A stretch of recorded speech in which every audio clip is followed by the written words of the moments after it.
Šiandien aš noriu su jumis pasidalinti unikalią informaciją, kuri yra vadinama sveikatos koncepcija. Taikydami ją, jūs galėsite pamiršti daugelį savo blogos savijautos ir sveikatos situacijų. Sutaupysit nervų, jėgų ir pinigų tiek savo, tiek savo artimiesiems. Esmė jos yra tame, kad žmogus jausis gerai tada, kada jis gaus tai, ko reikia jo organizmui ir išsivalys nuo to, ko nereikia jo organizmui. Tam, kad suprasti, ko reikia žmogaus kūnui ir ko nereikia žmogaus kūnui, pirmiausia reikia suprasti, iš ko susideda žmogaus kūnas. Jisai yra 100 trilijonų ląstelių, kurios sudaro audinius. Audiniai sudaro organus, kurių yra 70, ir 70 organų sudaro 12 organų sistemų ir visa tai yra žmogus. Jeigu 70 organų yra surandama 26 tūkstančiai diagnozių ir 320 tūkstančių vaistų, tai ląstelė turi viso labo 3 problemas. Ir jeigu šias 3 problemas panaikinti, tai pasinaikins ir 26 tūkstančiai diagnozių. Tai yra sprendžiama ne vaistais, o tuo vandeniu ir tuo maistu, kurį gauna ląstelė. Jeigu šiandieną jūs turite kažkokių tai problemų su organais, nieko tokio, nes kas 3 metus mūsų audiniai atsinaujina, automatiškai atsinaujina organai, o kas 7 metus atsinaujina visas kaulinis audinys. Tos kokybės regeneracija bus priklauso nuo to, koksai vanduo ir koksai maistas papuls į mūsų ląstelę. Ląstelė iš maisto turi gauti 28 amino rūgštis, 15 mineralų, 12 vitaminų, 7 fermentų grupės ir 3 polinesočiųjų riebių rūgščių rūšis. Visas šis maistas gali patekti į ląstelę tik tais su tuo vandeniu, kurį mes geriame. Žmogus sudarytas 70% iš vandens. Vandenį mes turime gerti. Pirmiausiai, vanduo turi būti biologiškai prieinamas. Kas tai yra? Pirmiausia, tai yra struktūra. Žinote, struktūrizuotas vanduo. Vanduo turi atmintį. Antra, tai yra vanduo, kuris turi atitinkamą oksidacijos redukcijos potencialą. Vanduo yra arba gyvas, neigiamai įkrautas, arba negyvas, teigiamai įkrautas.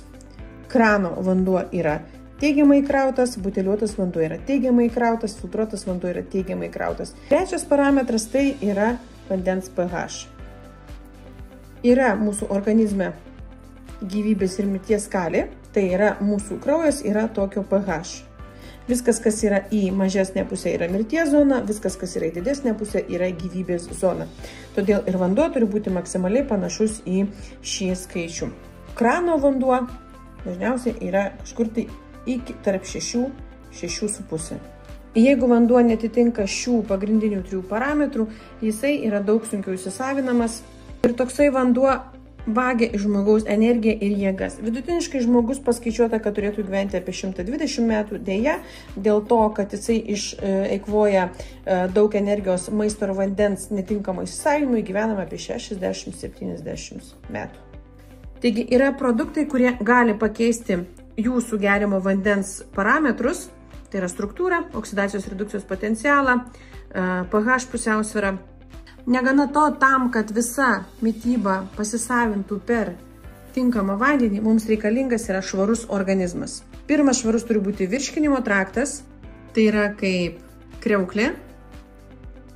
Ir mūsų žarnynas, kuris yra 9–15 metrų ilgio, jame yra kažkur tai apie 7 kg įvairių taršalų. Anksčiau tam, kad reguliariai išsivalyti, egzistavo toksai dalykas kaip pasninkas. Tai yra nuo 1 iki 3 mėnesių organizmo natūralus valymosi procesas. Dabar žmonės to nedaro. Aš pati suradau tokią programą, kuri yra per 14 dienų, yra įmanoma išvalyti visą šitą traktą. Antra, žmogaus organizme neturi šeimininkauti patogeninė flora, tai yra parazitai, grybelis, virusai, bakterijos. Jeigu jie mūsų organizme šeimininkauja, tai visas maistas, kuris ateina į mūsų organizmą, pats geriausias vitaminai, mineralai, jūsų super maistas, jisai pirmiausiai keliauja šitai patogeniniai florai jinai jo pasimaitina ir tik tai, kas lieka, patenka jūsų ląstelį. Negana to, šie dalykėliai atsidaro dar mūsų organizme tualetą, teršia mumyse ir tokiu būdu pas mus atsiranda įvairios simptomatikos, panašios kaip situacijos su kvėpavimais, su alergijomis, su odos problemom ir panašiai. Tam, kad to nebūtų, reikalinga reguliariai praeiti natūralią antiparazitinę programą. Gana to, žmonės, kurie turi ypatingų potraukių maistui, tai yra saldumynams ir panašiai, tai vyksta dėl to, kad šita patogeninė flora sugeba išskirti tam tikrus fermentus, kurie reguliuoja mūsų apetitą ir prašo būtent, kad mes valgytumėm tai, ko reikia jai. Girdėję tokį išsireiškimą, kad numarinti kirminą. Trečias dalykas, kurį mes valome, tai yra limfa, tai yra mūsų ląstelių kanalizacija. Ir jeigu anksčiau tai būdavo reguliarios pirtys iki 7 prakaito, ar reikia valyti limfą, paprasčiausiai galima nuspręsti pagal prakaito kvapą. Visą šį valymą reikia daryti 2 kartus per metus, o kiekvieną mielą dieną rūpintis ląstelės maistu ir vandeniu, kuris padėtų tą maistą įsisavinti. Aš susiradusi lengvą būdą, kaip naudotis šią instrukciją kūnui, kad visa ši fiziologija vyktų teisingai. Tai yra produktus paprastai, lengvai, greitai pritaikomus prie kasdieninio gyvenimo būdo. Jeigu ir tau įdomu daugiau sužinoti, kokie tai produktai, kokia ta sistema, rašyk man asmeniškai.